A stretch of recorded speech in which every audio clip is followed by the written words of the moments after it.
Hello viewers, இனி நம்ம பார்க்க போறது One Piece episode 391.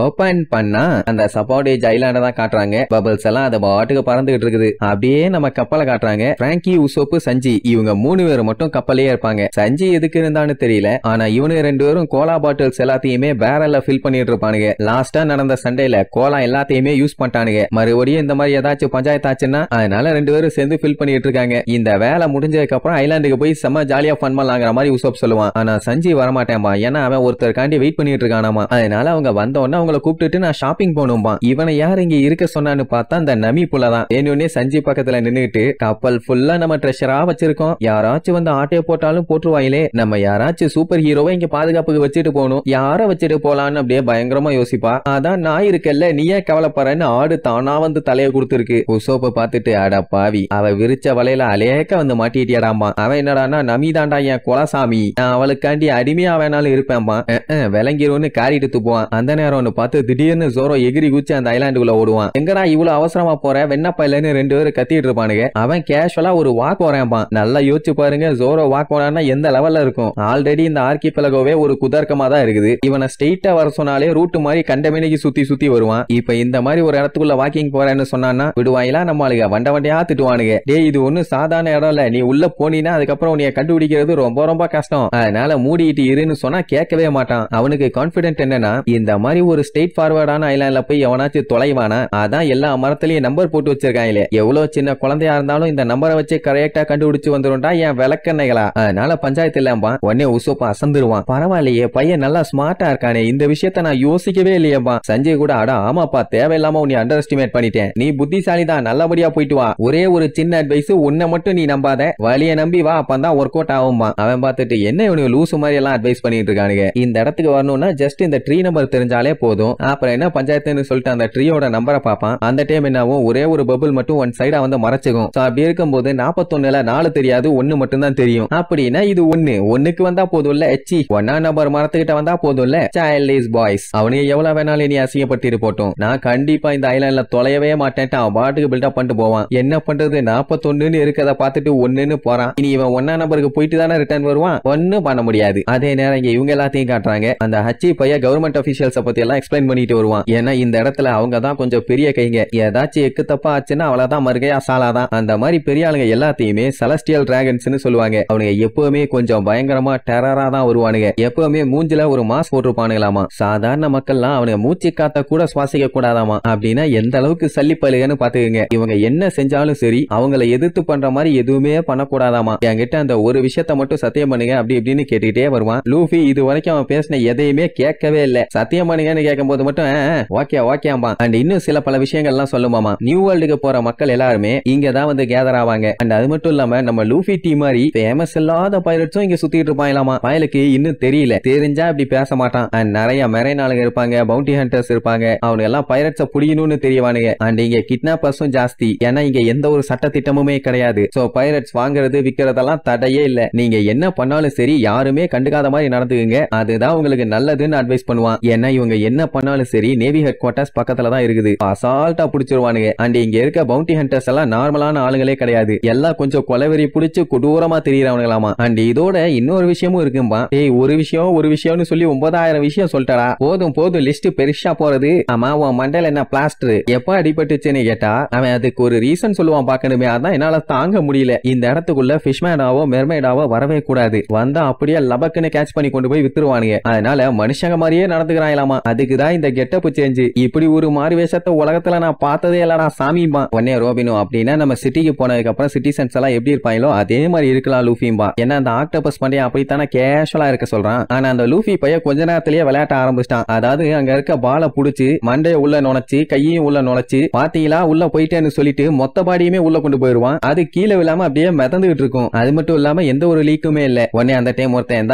இதை உள்ள போட்டுக்க, இத போட்டினா உன்னால முன்னாடி மூவ் பண்ணி போக முடியும்னு சொல்லுவானா. சரின்னு அதை வாங்கி உள்ள போட்டு ஜம்முன்னு உட்காந்துக்குவான். இப்ப என்னன்னா பெடல் பண்ணணும். பெடல் பண்ணா முன்னாடி போலாம். சூப்பர் அப்னு சொல்லிட்டு பெடல் பண்ணுவான். பின்னாடி ஃபேன் சுத்தி அப்படியே முன்னாடி மூவ் பண்ண ஆரம்பிச்சிருவான். உடனே எல்லாத்துக்கும் சந்தோஷம் தாங்க முடியல. பார்க்கும் போதே சூப்பரா இருக்குது. ஏன்னா பையன் ஜம்முன்னு அந்த பபுளை யூஸ் பண்ணி பறந்துகிட்டு இருக்கான். உடனே அந்த கடைக்காரன் அந்த பபுள் பைக்ஸ் பத்தி சொல்ல ஆரம்பிச்சிருவான். இது ஆர்கிபெலகோட ஃபேமஸான பபுள் பைக். உங்களுக்கு வேணும்னா எதை வேணாலும் எடுத்துக்கங்க அப்படின்ட்டு ஏகப்பட்ட வெரைட்டிஸ காட்டுவான். இதுல ஒரு நாளைக்கு ரெண்டுக்குன்னு எடுத்தா 500 பெரிஸ், 10,000 பெரிஸ் கொடுத்தா அதை வாங்கிக்கலாம். ரொம்ப ரொம்ப சீப்பும்பா. சரி ரைட்டு ஹச்சி நாங்க ரெண்டுக்கு எடுத்துக்கிறோம்பா. ஆனா அந்த லூஃபி லூசு பையன் நாங்க வாங்கிக்கிறோம்பா. அவன் சொன்ன உடனே சாப்பரும் நானும் வாங்கிக்கிறேன்பா. இந்த பைக்கை இந்த ஐலாண்ட்ல மட்டும்தான் ஓட்ட முடியும். இவங்க என்ன இங்கேயா தங்க போறாங்க? லூசாடா நீங்கன்னு கேப்பான். அத நீ ஏன்டா சொல்ற? எங்களுக்கு என்ன பண்ணுன்னு தெரியும்னு லூஃபி காண்டாவானா. ஐயோ உங்களுக்கு அதை நான் அப்புறம் சொல்றேன். எங்களுக்கு இன்னும் 2 பைக் மட்டும் ரெண்டுக்கு கொடும்பா. அப்பவே கடைக்காரனுக்கு தெரிஞ்சு போச்சு இந்த லூசு பையன் இங்க உள்ள வந்தான்னு. சே ஏமாத்தி வித்துடலான்னு பார்த்தேன்பா. உடனே சாப்பரும் லூஃபியும் ஓ அதான் மேட்ரா, நல்ல வேலை தப்பிச்சிட்டோமானுங்க. அதுக்கப்புறம் என்ன 3 வண்டி எடுத்துக்கிட்டு பபுல்ல பிக்ஸ் பண்ணி சும்மா ஜாலியா ஊத்திட்டு போவாங்க. இத பார்க்கவே ரொம்ப ரொம்ப வித்தியாசமா சூப்பரா இருக்காமா. ஏன்னா இது வரைக்கும் நம்மளுக்கு இப்படி ஒரு என்ஜாய்மெண்ட் பண்ணதே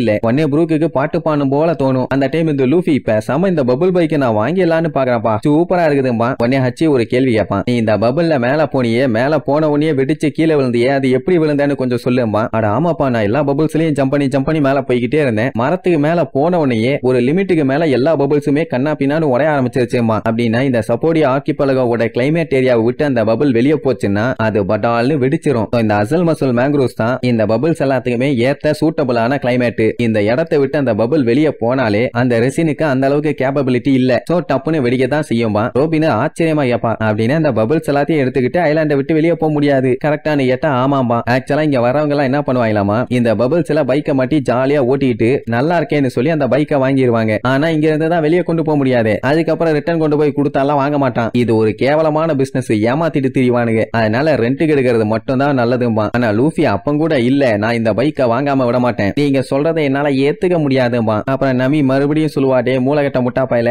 நீ இந்த பபுளையும் பைக்கையும் எடுத்துட்டு ஐலாண்டை விட்டு வெளியே போனினாலே அந்த பபுள் பட்டால வெடிச்சிரும், அது ஒரு மிஸ்டின்னு வேற சொல்லுவா. இது ஒரு மர்மமா, அதையே என்கிட்ட முன்னாடியே சொல்லல அப்படி இப்படின்னு தொண்டையிலே ஏத்துவான். ஏண்டா அதை தாண்டா இவ்வளவு நேரம் எல்லாருமே பேசிட்டு இருந்தோம், சொன்னா மட்டும் உனக்கு புரிஞ்சிருந்தாடா விளக்கண்ணு பச்சை பச்சையா திட்டுவா. அப்பதான் கேமி சொல்லுவா, இது ஆக்சுவலா ஃபிஷ்மேன் ஐலாண்ட்லயே யூஸ் பண்ணலாமாமா. கடலுக்கடியிலயும் இதே மாதிரி தான் பபுள்ஸை யூஸ் பண்ணிருக்காங்க. உடனே லூஃபி அப்படின்னா நான் ஃபிஷ்மேன் ஐலாண்டுக்கு போகணும்னு சொல்லி புலம்பி தள்ளுவான். உடனே ஸ்டார் ஃபிஷ், நீ அங்க வந்து இன்னும் மெர்மைடோட பிரின்சஸ மீட் பண்ணணும், அவங்க அழகுக்கு ஈடு இணையே இல்ல அப்படி இப்படின்னு வர்ணிச்சு தள்ளிட்டு ப்ரூக்கு கிட்ட நீ பார்க்க வரியான்னு கேட்டா, எனக்கும் என் 2 கண்ணால பாக்கணும்னு ஆசை, ஆனா எனக்கு தான் கண்ணு இல்லையே அப்படின்னு சொல்லி விழுந்து விழுந்து சிரிக்க ஆரம்பிச்சிருவான். அந்த டைம்னு பார்த்து லூஃபியை சாப்பரும் ஒரு கடையில போய் நின்னுகிட்டு வாசனை தூக்குது, இது என்னதுன்னு கேப்பான். பிஸ்கெட்ஸ் குக்கீஸ்னு பயங்கரமா அடுக்கி வச்சிருக்கும். அதுலயும் குக்கீஸ்ல எல்லாம் கிராண்ட் லைனோட ஃபர்ஸ்ட் பாதின்னு எழுதி இருக்கும். அங்க கிராண்ட் லைனோட மஞ்சு பன்ஸ் எல்லாம் இருக்காமா. நீங்க வேணா டெஸ்ட் பண்ணி பாக்குறீங்களான்னு கேப்பான். அட போயான்னு சொல்லிட்டு கண்ணுக்கு முன்னாடி இருக்க எல்லாத்தையும் வாயில லபக்கு அள்ளி போடுவானுங்க. அவன் என்னடானா இது ரொம்ப ரொம்ப பாப்புலரான சுவீனியர், சொல்ல போனா கிராண்ட் லைன்லயே இது ரொம்ப ரொம்ப ஃபேமஸ்னு அவன் பாட்டுக்கு பேசிட்டு இருப்பான். இவங்க அதை எதையுமே கண்டுக்கிற மாதிரி இல்ல. அவங்க பாட்டுக்கு லபக்குன்னு வாயில அள்ளி போட்டுட்டு இன்னொரு பெட்டியை வேற ஓபன் பண்ண சொல்லுவானுங்க. ஏய் தின்னதுக்கு மேல காசு கொடுக்கறா விளக்கணைகளான்னு அவன் பச்சை பச்சையா திட்டுவான். அப்படியே அவங்க டிராவல் பண்ணி 35வது மரத்துக்கு வருவாங்க. அங்க ஏகப்பட்ட ஹோட்டல்ஸ் இருக்குது அண்ட் பாலா நிறைய தூங்கிட்டு இருக்குமா. அது பாக்குறதுக்கு ரொம்ப சூப்பரா இருக்கும். இவங்க எல்லாம் யாருன்னா செயிலர்ஸ். மரி ஜாய்ஸ்ல பாஸ் வாங்கிட்டு அந்த பக்கமா போறதுக்காண்டி வெயிட்டிங் லிஸ்ட்ல இருக்காங்க. அப்பதான் ஸ்டார் ஃபிஷ் ஒரு மேட்டர் சொல்லும், இந்த மாதிரி ஹோட்டல்ஸ் ரெடி பண்றது ரொம்ப ரொம்ப ஈஸி, கொஞ்சம் அங்க பாருங்கன்னு காட்டுவான். பெரிய பபிள்ஸ் எல்லாத்தையும் புடிச்சு வச்சு அதுல மெட்டல் அலாய வச்சு பெயிண்ட் பண்ணுவானுங்க. அப்படித்தான் ரவுண்ட் ரவுண்டா உருவாக்கி வச்சிருக்கானுங்க. இதான் மேட்டர்னு அசந்து போய் பாத்துக்கிட்டு இருக்கும் போது அங்க ஷாப்பிங் மால பாத்துருவாங்க. அவ்வளவுதான் நம்பி ரோபின்ட்ட வா போலாம்னு சொல்லி கதறிட்டு இருப்பா. அதே நேரம் இங்க நம்மளுங்க பொட்டி பொட்டியா நிறைய அள்ளிட்டு வருவானுங்க. இவ்வளோத்தையும் வாங்கிட்டீங்களான்னு கேமி எல்லாம் அசந்துருவா. இதெல்லாம் தூக்கிட்டு போனா கஷ்டமா இருக்கும், பேசாம நீங்க பபுள் பேக்ல போட்டுருங்க. பபுள் பேக்கான்னு பார்த்தா பபுள்குள்ள அலையாக்க உள்ள தள்ளிடுவான். சோ இதை தூக்கிட்டு போகணும்னா ஸ்ட்ரென்த் தேவையில்லையே, ஒரு கைத்தை கட்டி பலூனை இழுத்துட்டு போற மாதிரி இழுத்துட்டு போனா போதும். சரி இங்க நவீன் ஒருத்தி இருந்தாலே அவன் எங்கன்னு கேட்பாங்க. அவங்க 30வது மரம் இருக்க இடத்துக்கு ஷாப்பிங் போயிருக்காங்க, எங்களை இன்சார்ஜா பாத்துக்க சொன்னாங்கன்னு வேற சொல்லுவாளா. சரி அதெல்லாம் ஒண்ணு பஞ்சாயத்துல நாங்க பாத்துக்கிறோம், நீ அடுத்தது எங்க போகணும்னு கேட்டா இவங்க அந்த 13வது நம்பர் மரத்துக்கிட்ட போடுமாமா. அதுவும் இந்த பபுள் பைக்கை வச்சுதான் போயிட்டே இருக்கணும், லேட் பண்ண வேண்டாம் வாங்கன்னு சொல்லிட்டு அவங்க பாட்டு கிளம்பிடுவாங்க. அதே நேரம் இங்க ரோபினும் நமியும் அவங்க பாட்டுக்கு ஜம்முன்னு ஷாப்பிங் மாலை நோக்கி போயிட்டு இருப்பாங்களா. ரோபினு கேமிய ஷாப்பிங் மாலுக்கு கூப்பிட்டு இருப்பா, ஆனா அவ வரலன்னு சொல்லியிருப்பா. அவ இந்த ஐலாண்ட்ல இறங்கினதுல இருந்தே கொஞ்சம் பயந்து தானே இருக்கா, அதான் ஏன் என்னன்னு தெரியலாம்பாலா. உடனே ரோபினு யாருக்கு தெரியும், ஒருவேளை இந்த ஐலாண்ட்ல மோசமான சம்பவம் ஏதாச்சும் நடந்திருக்கலாம்பா. மோசமான சம்பவமானு நமி அப்படியே பயங்கரமா யோசிக்கிறதோட இது வரைக்கும் நார்மலா வந்தவனுங்க அதுக்கப்புறம் சும்மா பிச்சுக்கிட்டு வருவானுங்க. ஒக்காமக்கா என்ன வேகம், சொல்ல போனா லூஃபிக்கும் அந்த அச்சினுக்கும் ரேஸ் நடக்குது, எவன் ஃபாஸ்ட்னு பாத்துலான்னு. அவனு ரேஸ் பண்ணா ஓகே, எப்படி வேணாலும் நாசமா போலாம். பாவம் அதுல உட்கார்ந்துட்டு வரவங்க தான் படாத பாடுபடுவாங்க. சோ அப்படியே அடிச்சு புடிச்சு ஹச்சின் வேகமா போவான். பார்த்தா பின்னாடி லூஃபிய காணோம். என்ன தோத்துட்டானான்னு பார்த்தா டே விளக்கண்ண இக்கட சூடுன்னு சொல்லி சைடுல இருந்து பிச்சுக்கிட்டு வருவான். ஸ்டார் ஹேட் உன்னை விட மாட்டான்னு வேகமா அழுத்துவான். ஆனா நம்மால அசால்ட்டா என்ஜாய் பண்ணிட்டே முந்துவான். அவன் என்ன யாராலையும் தோக்கடிக்க முடியாது, ஏன்னா இன்னும் ரொம்ப தூரம் போக வேண்டி இருக்குது, அதனால விடமாட்டேன்னு அழுத்தி தள்ளுவான். பாவம் இங்க சாப்பரோட நிலைமை தான் ரொம்ப ரொம்ப மோசம். ஏன்டா நல்லா தாண்டா போயிட்டு இருந்தீங்க, நாசமா போன நண்டு மண்ட காரணங்களா, ஏன்டா திடீர்னு ரேஸ்னு சொல்லி உசுர வாங்கிட்டு இருக்கீங்கன்னு புலம்பி தள்ளிட்டு இருப்பான். அப்படியே அவங்க வேகமா அடிச்சு புடிச்சு அந்த 31வது மரத்தை நோக்கி தான் போயிட்டு இருப்பாங்க. அப்ப அங்க இருக்க டவுன் மக்கள்லாம் எதையோ பார்த்து பயங்கரமான பீதியில இருக்கானுங்க. ஏதோ ஒரு பெரிய சைஸ் அரக்க வரான் போல. அவன் வந்தானா வழிய விட்டு பேசாம நிக்க வேண்டியதானே. ஒரு புள்ள தெரியாம போய் அவன் காலில் இடிச்சிருவான். அவன் சைஸ பார்த்தா 10 பண்ணி அட்ட டைம்ல படுக போட்டு முழுங்கினவ மாதிரி இருக்கான். அவங்கிட்ட போய் இடிக்கலாமா, உடனே காண்டாயி கழுத்தோட புடிச்சு தூக்கிடுவான். ஐயோ என்னைய மன்னிச்சிருங்க, தெரியாம வந்து இடிச்சிட்டேன் அப்படின்னு புலம்பி தள்ளுவாளா. கடைசியில பார்த்தா அவ இவங்கிட்ட புலம்பி தள்ளுவான். எனக்கு இதை எடுத்து விடு, என்னால முடியல அப்படின்னு கழுத்துல ஒரு இரும்பு ரிங் மாதிரி ஒண்ணு காட்டுவான். அதுதான் அவனை பயங்கரமா லாக் பண்ணிருக்கு போல. நான் வீட்டுக்கு போகணும்னு சொல்லி தொண்டைகளிய வெறி புடிச்சு கத்துவான். அங்க இருக்க மக்கள் அதை பார்த்து பதவி கத்த ஆரம்பிச்சிருவாங்க. கரெக்டா அந்த இடத்துக்கு வந்துட்டு இருக்க நம்மளுக்கு அந்த சவுண்ட் கேட்டுருமா. ஆமா என்ன சத்ததுன்னு அப்படியே யோசிச்சுக்கிட்டே போவாங்க. அதான் தண்டிக்கு இருக்கானே அவன் எல்லாத்தையும் அட்டாக் எல்லாம் பண்ண மாட்டான். அவங்க எல்லாத்துக்கிட்டையும் டேய் எனக்கு ப்ளீஸ் ஹெல்ப் பண்ணுங்கடா, நான் கெஞ்சி கேக்குறேன்னு ஹெல்ப் கேட்கறதையே கொலவெறித்தனமா தான் கேட்பான். அட கேட்கறவன் தான் கேட்கறான், அந்த புள்ளைய இறக்கி விட்டு கேட்கலாம்ல. அவ கழுத்தை வேற புடிச்சு நெரிச்சுக்கிட்டு இருக்கான். பாவம் அவளால சுத்தமா முடியல. எனக்கு ஒரு கோடாரியோ இல்ல கடப்பாரையோ குடுங்கடா, இல்ல வேற ஏதாச்சும் இருந்தாலும் குடுங்க, நான் இந்த காலரை எப்படியாச்சும் உடைச்சே ஆகணும், என்னால முடியல, எனக்கு ரொம்ப வலிக்குதுன்னு சொல்லி புலம்பி தள்ளுவான். அவன் கையில மாட்டிட்டு இருக்காளே அந்த பொண்ணு, டேய் கொஞ்சம் இங்க பாடுறா, என்னாலையும் முடியல, என்ன கொன்ற அதை விட்டு அவளை தூக்கிட்டு வீசிடுவான். சுத்தி இருக்கவங்க யாருமே ஹெல்ப்புக்கு வர மாட்டாங்க, வேடிக்கை மட்டும் தான் பாப்பாங்க. அவன் என்ன சொல்லி கத்துவான்னா, நான் இனிமேட்டு நியூ வேர்ல்டு பக்கமே போக மாட்டேன், இப்பவே கிவ் அப் பண்ணிடுறேன், எனக்கு ஒய்ஃப் இருக்கா, குழந்தைங்க இருக்குது, நான் என் வீட்டுக்கு போகணும், ப்ளீஸ் எனக்கு ஹெல்ப் பண்ணுங்க, எனக்கு இருக்கிறது கை குழந்தை, அவனுக்கு இன்னுமே நான் எப்படி இருப்பேன்னு கூட தெரியாது, நான் எப்படியாச்சும் அவனை போய் பார்க்கணும், கெஞ்சி கேட்கிறேன், ஏதாச்சும் பண்ணி ஹெல்ப் பண்ணுங்கன்னு சொல்லி கதறி அழுகவே ஆரம்பிச்சிருவான். கரெக்டா அந்த இடத்துக்கு வந்து லூஃபி என்ன பஞ்சாயத்துன்னு அப்படியே பார்த்துட்டு இருப்பான். அங்க அவன் விடாம எல்லாத்தையும் கெஞ்சிட்டு இருப்பான், எனக்கு ஹெல்ப் பண்ணுங்க, நான் வீட்டுக்கு போகணும்னு. யாரும் கண்டுக்கிற மாதிரி இல்ல. இங்க ஹச்சின் அதை பார்த்துட்டு தெளிவா சொல்லிடுவான், இந்த மாதிரி பஞ்சாயத்துல எதுலயுமே மூக்க நுழைச்சிடாத, இவன் கண்டிப்பா ஒரு பைரட்டா தான் இருக்கணும், கிட்னாப்பர்ஸ் அவனை கிட்னாப் பண்ணி வித்துருக்கானுங்க, அவனோட ஓனர் தான் இங்க அவனை கூப்பிட்டு வந்திருக்கணும், இவன் அவங்கிட்ட இருந்து எஸ்கேப் ஆயிருக்கான், இந்த இடத்துல எஸ்கேப் ஆக முடியாதுன்னு அவனுக்கே நல்லா தெரியும், ஆனாலும் எதுக்கு இவன் இப்படி பண்ணிட்டு இருக்கான்னு சொல்லி ஹச்சினே பதறுவான். அந்த டைமுங்கும் போது அவன் கழுத்துல மாட்டியிருக்கானே ஒரு இரும்பு ரிங்கு, அதுல இருந்து பெல் சவுண்ட் கேக்குமா, உடனே அவன் பயங்கரமா பீதியாக ஆரம்பிச்சிருவான். இங்க இவங்க எல்லாம் என்ன சவுண்ட் இது வித்தியாசமா கேக்குதுன்னு கேட்டுட்டு இருப்பாங்க. ஐயோ இது எப்படியாச்சும் கஷ்டப்பட்டு கழட்டணுமேனு இழுன்னு இழுப்பான். ஆனா அது பயங்கர ஸ்ட்ராங்கா இருக்குது. இங்க ஸ்டார் ஃபிஷும் கேமியும் அப்படியே மூஞ்ச மறைச்சுக்குவாங்க, ஏன்னா ஏதோ ஒண்ணு கொடூரமா நடக்க போகுது. லூஃபி என்ன ஆகும்னு சொல்லி அப்படியே ஆர்வமா பார்த்துக்கிட்டே இருப்பான். அந்த டைம் பட்டால்னு ஒரு பிளாஸ்ட், எல்லாம் அந்த இரும்பு ரிங்ல இருந்துதான். அந்த இடமே புகஞ்சிரும். அப்படி கழுத்துக்கிட்ட வச்சு பிளாஸ்ட் ஆனா மூஞ்சி என்ன ஆகுறது, ரத்த கிளறியா இருப்பான். இவ்வளவு நேரம் என்ஜாய் பண்ணிட்டு இருந்த லூஃபியே ஒரு செகண்ட் ஆடி போயிருவான். இந்த மாதிரி அடிமையா இருக்கவங்க கழுத்துல எல்லாம் இப்படித்தான் ஒரு இரும்பு வளையத்தை போட்டு விட்டுருவானுங்க. அவங்க எஸ்கேப் ஆக ட்ரை பண்ணாலோ இல்ல கலட்ட ட்ரை பண்ணாலோ வெடிக்கிற மாதிரி செட் பண்ணிருக்கானுங்க. அதான் அது வெடிச்சிருச்சு. ஆனா அந்த மலமாடு ரொம்ப ஃபீல் பண்ணி சுவீனியர்ஸ் வாங்கிட்டு என் வீட்டுக்கு போகணும், என் குழந்தைய பார்க்கணும், நான் இதுக்கப்புறம் எல்லாம் பைரட்டாவே இருக்க மாட்டேன்னு சொல்லிட்டு அங்கேயே மயக்கம் போட்டு பர்த்னு விழுவான். உடனே சுத்தி இருக்கவங்க எல்லாம் பார்த்துட்டு அலன்றுவாங்க, இவன் எஸ்கேப் ஆன பைரட்டு, அதான் இவனுக்கு இந்த நிலைமை, யாரும் அவன் பக்கத்துல போகாதீங்க, தள்ளி போங்க, இந்த பஞ்சாயத்துக்குள்ள நம்ம போனா நமக்கு தான் பிரச்சனைன்னு ஒதுங்கி போவாங்க. ப்ரூக்கு பார்த்துட்டு என்னையா மனுஷங்க நீங்க, ஒரு மனுஷன் அடிபட்டு கிடக்குறான், அவனுக்கு ஹெல்ப் பண்ண வேண்டாமான்னு கேட்பான். ஸ்டார் ஃபிஷ் பச்சை பச்சையா திட்டுவான், ஏண்டா வீணா போன விளக்கண்ண, வரும்போதெல்லாம் அவன் பக்கம் பக்கமா கதை சொல்லி இந்த மாதிரி எந்த ஒரு பஞ்சாயத்துலயும் இன்வால்வ் ஆக கூடாதுன்னு சொன்னால, அப்புறம் என்ன வெங்காயத்துடா ஹெல்ப் பல்ப்னு இறங்குறீங்க, பேசாம இருங்கம்மா. டாப்பர் இங்க கதறிட்டு இருப்பான், என்னடா டவுன் இது இப்படி இருக்குன்னு. இங்க கேமிக்கு அதுக்கு மேல பீதியாகும், ஏன்னா செலஸ்டியல் டிராகன்ஸ் எல்லாம் இங்கதான் பக்கத்துல இருக்காங்க, நம்ம சட்டு புட்டுன்னு ஏதாச்சும் பண்ணி இங்க இருந்து கிளம்பணும். உடனே நீ ஒன்னும் பயப்படாத, நான் எல்லாத்தையும் பாத்துக்கிறேன். உடனே லூஃபி அந்த பபிள் பைக்ல இருந்து இறங்குவானா, ஏன் என்னாச்சுன்னு கேட்டா இறங்குடான்னு கோமாயி கத்துவான். சரி ஓகேன்ட்டு இறங்கிடுவான். அப்ப அந்த டைமுங்கும் போது ஒரு நாய் ஒண்ணு வரும். அந்த நாயை பார்த்தோன்னே எல்லாரும் அங்க மண்டிய போட்டுருவாங்க. லூஃபி பார்த்துட்டு ஏன்டா இதுவாடா செலஸ்டியல் டிராகன் கேட்பான். வாயை மூடிட்டுறா, யாரு வந்தாலும் சரி எந்திரிச்சு அவங்க கண்ணை மட்டும் பாத்துறாத, சைலண்டா இங்கே இருந்து நம்மளால அமைக்க வைப்பான். அந்த நாய் என்ன பண்ணும், நேரா போனவன அந்த பைரட் மேல ஒண்ணுக்கு இருந்து விடும். அப்ப இதுதான் செலஸ்டியல் டிராகனான்னு கேட்டா அதான் இல்ல, பின்னாடி இருந்து ஒரு பெரிய கூட்டமே வரும். பெரிய வாயி, பெரிய சங்கிலி, பெரிய உருவம், அப்படி இப்படின்னு ஒன்னொன்னும் குதர்க்கமா இருக்கும். அதுல வந்து ஒரு பொண்ணு, டாடி இங்க பாத்தீங்களா இன்னொருத்தனும் தப்பிச்சிட்டான்பா, அவளோட அப்ப நீ டெய்லி செரேட்டிவ் கொடுத்தியாமா, இல்லன்னா இப்படித்தான் ஆகும்பா. அட போங்க டாடி, நான் அதெல்லாம் கரெக்டா தான் கொடுத்துட்டு இருக்கேன், ஆனா எந்த ஒரு எஃபெக்ட்டுமே இல்ல. பாவம் முட்டா பையன் அவசரப்பட்டு இப்படி பண்ணிட்டான், இதுக்கப்புறம் இவெல்லாம் செட் ஆக மாட்டான், எனக்கு புதுசா ஒருத்தனை வாங்குங்கம்பா, ஏன்னா பையன் கரிஞ்சு போன அண்டங்காக்கா மாதிரி பேன்னு கிடப்பான். இவனைத்தான் அவன் ரொம்ப கேர் பண்ணி பாத்துக்கிட்டாலாமா, பட் அவனுக்கே இப்படி ஆயிடுச்சு. ஆனா நீ ஷிப் கேப்டன் கலெக்ஷன்ல இருந்து எல்லாத்தையுமே பிரேக் பண்ணிட்டே இருக்கேன்பா, இது ஒண்ணு என் ஃபால்ட் இல்ல டாடி, இவன் ஃபால்ட் தான். எப்ப பார்த்தாலும் அவன் ஃபேமிலியை பத்தி பேசி பேசி அழுது தொலைறான்னு சொல்லி மிதிச்சுக்கிட்டே சொல்லுவான். இவன் மனுஷன், மத்தபடி இவன் வேற ஒண்ணுத்துக்கு லாய்க்கு இல்லன்னு சொல்லிட்டு மிதின்னு மிதிப்பா, யாரும் நிமிந்து கூட பார்க்க மாட்டாங்க. இங்க லூஃபி லூஃபிக்கு கொல்ல காண்டாவும். ஏன் அவன் அவ்வளவு அடிச்சு அவன் கண்டுக்காம இருக்கான்னு. ஏன்னா நம்ம பையதான் அநியாயத்தை பார்த்தா பொங்கி எழுவானே, அவன் அதோட விடுவான்னு பார்த்தா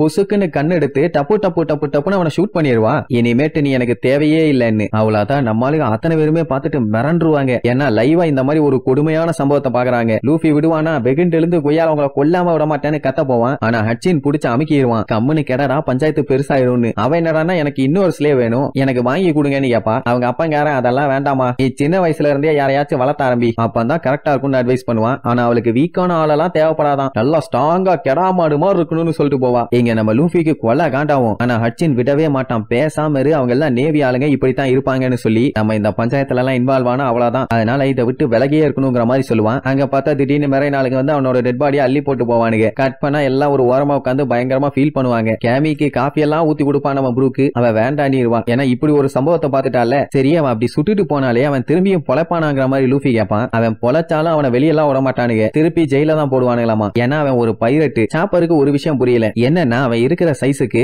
ஈஸியா அவங்க ரெண்டுத்தையுமே அடிச்சு தெரிய விட்டுருக்கலாம். அப்புறம் ஏன் அவன் பண்ணலான்னு கேட்டா, செலஸ்டியல் டிராகன்ஸை மட்டும் அட்டாக் பண்ணாங்கன்னா நேவி ஹெட் குவார்டர்ஸோட அட்மிரலே மொத்த ஆர்மியும் கூப்பிட்டு இங்க வந்துருவான். அதுக்கப்புறம் பெரிய சம்பவம் தானே அந்த பபக் சொல்லும். எது அட்மிரலா, அந்த அவகீஜி பையலான்னு ஆடி போய் இந்த மாதிரி கேட்பான். அவகீஜியா இருக்கலாம், இல்ல அக்கைனுவா இருக்கலாம், இல்ல கிசருவா இருக்கலாம், யாரு வேணாலும் வரலாம், யாருக்கும் தெரியாது. ஏன்னா நேவி ஹெட் குவார்டர்ஸ் பக்கத்துல தான் இருக்குது. எவன் இருக்கானோ அவன் பிச்சுட்டு வந்துருவான். அதுக்கப்புறம் நம்மளால எல்லாம் ஒண்ணும் பண்ண முடியாது, போட்டு பொழந்துருவானுங்கன்னு சொல்லுமா. சாப்பர் மறுபடியும் கேள்வி கேட்பான், எதை வச்சு அவங்க எல்லாருமே பெரிய ஆளுங்கன்னு சொல்றாங்க, அப்படி என்ன அவங்க சாதனை பண்ணாங்கன்னு கேட்டா, எல்லாம் ரத்தம் தான். அதான் பரம்பரையா இந்த ரத்தத்திலேயே பிறந்து வளர்ந்தவங்க மட்டும்தான் இப்படி இருக்கணும் பாயிலே, அந்த கணக்கு தான் இது. ரொம்ப காலங்களுக்கு முன்னாடி ஒரு 20 கிங்ஸுங்க ஒன்னா சேர்ந்து வேர்ல்டு கவர்மெண்ட் ஆர்கனைசேஷன் ஒன்னு உருவாக்குனாங்க. சொல்ல போனா ஒரு 800 வருஷத்துக்கு முன்னாடி. அவங்கள தான் செலஸ்டியல் டிராகன்ஸ் சொல்லுவாங்க. சோ அவங்களோட பவரும் பெருமையும் அடுத்தடுத்த ஜெனரேஷனுக்கு பாஸ் ஆகி வந்துகிட்டே இருக்கும். அந்த பவர்ல தான் இவங்க இந்த ஆட்டம் போட்டுட்டு இருக்காங்கன்னு சொன்ன உடனே லூஃபி செலஸ்டியல் டிராகன்ஸான்னு கேட்பான். அந்த டைம் ஒரு குரூப் நம்மால குறுகுறுன்னு மேல இருந்து பாத்துட்டு இருப்பானுங்க. என்னடான்னா லூஃபி ஒரு வாண்டட் ஆளுன்னு கண்டுபிடிச்சிட்டானுங்க. 300 மில்லியன் பெரிஸ்க்கு ஒருத்தான ஆளு,